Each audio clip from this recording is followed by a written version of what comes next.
Bismillahirrahmanirrahim. Assalamualaikum warahmatullahi wabarakatuh. Alhamdulillahirabbil alamin. Allahumma sholli ala sayyidina Muhammad wa ala ali sayyidina Muhammad. Semoga sahabat Haira TV semua diberikan Allah Subhanahu wa taala kesehatan dan rezeki yang berkah, diampuni dosa-dosanya, dipanjangkan umurnya, hidup dalam kemuliaan dan akhir hidup husnul khotimah. Amin ya robbal alamin.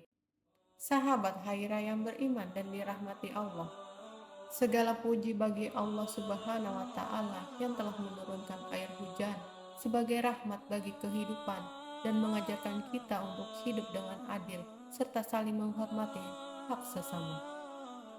Banyak sekali fenomena sosial mengenai air talang ke tanah tetangga. Satu masalah sosial kecil tapi berdampak besar yang sering kita temui adalah air hujan dari talang rumah yang dialirkan ke tanah tetangga tanpa izin. Mungkin dianggap sepele, hanya air hujan, tapi bisa membuat tanah orang lain menjadi becek atau longsor. Tembok tetangga rusak, fondasi bangunan terganggu, dan akhirnya menimbulkan keretakan hubungan antar tetangga.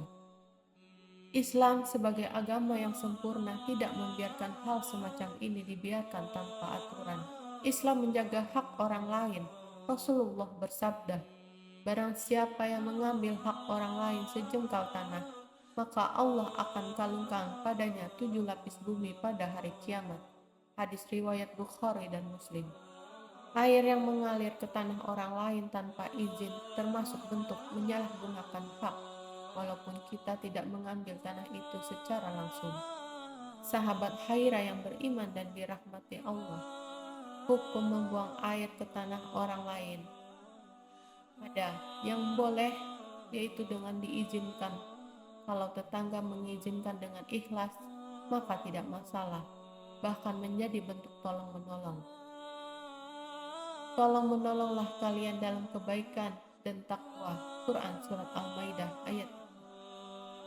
Tapi jika tanpa izin dan merugikan, haram jika air dari talang itu dibuang ke tanah orang tanpa izin, merusak properti tetangga, mengganggu kenyamanan atau menyebabkan pertengkaran, maka hukumnya haram karena masuk dalam kategori zalim.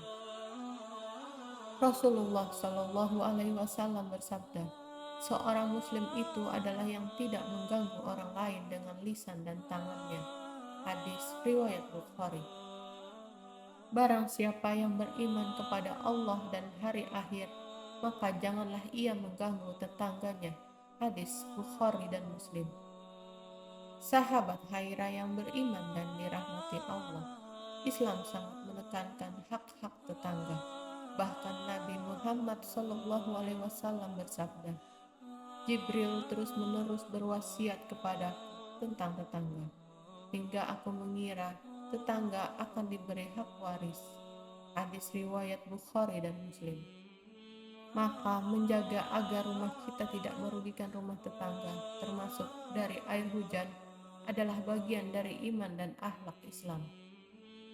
Lalu bagaimana yang bisa dilakukan jika rumah kita memang berdempetan? Solusi Islam dalam mengatur air talang, yaitu dengan mengubah saluran air hujan agar tidak jatuh ke tanah tetangga, pasang pipa vertikal ke saluran umum atau selokan sendiri. Jika memungkinkan, minta izin dengan sopan dan tidak memaksakan.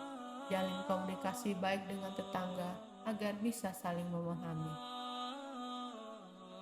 Islam tidak menyuruh kita hidup menyendiri, tapi hidup dengan harmoni dan saling menjaga. Iman itu tidak menyakiti orang lain. Seringkali kita rajin ke masjid, giat bersedekah, tapi lupa bahwa menyakiti tetangga dengan air kotor atau genangan bisa menghapus keberkahan ibadah. Nabi Muhammad SAW pernah ditanya, "Wahai Rasulullah, ada seorang wanita yang rajin sholat, puasa, dan bersedekah, tapi ia menyakiti tetangganya dengan lisannya." Beliau menjawab, "Ia di neraka." Hadis riwayat Ahmad. Jadi, kesolehan sosial sama pentingnya dengan kesolehan bid'ah. mari kita jaga hak orang lain, ketentraman lingkungan, dan saling berbuat adil walau hanya soal air hujan. Karena setiap tetes yang merugikan bisa menjadi hisab yang berat di akhirat. Sahabat Khaira yang beriman dan dirahmati Allah, demikianlah apa yang saya sampaikan. Semoga bermanfaat untuk kita semua. Sampai jumpa lagi di video selanjutnya. Wassalamualaikum warahmatullahi wabarakatuh.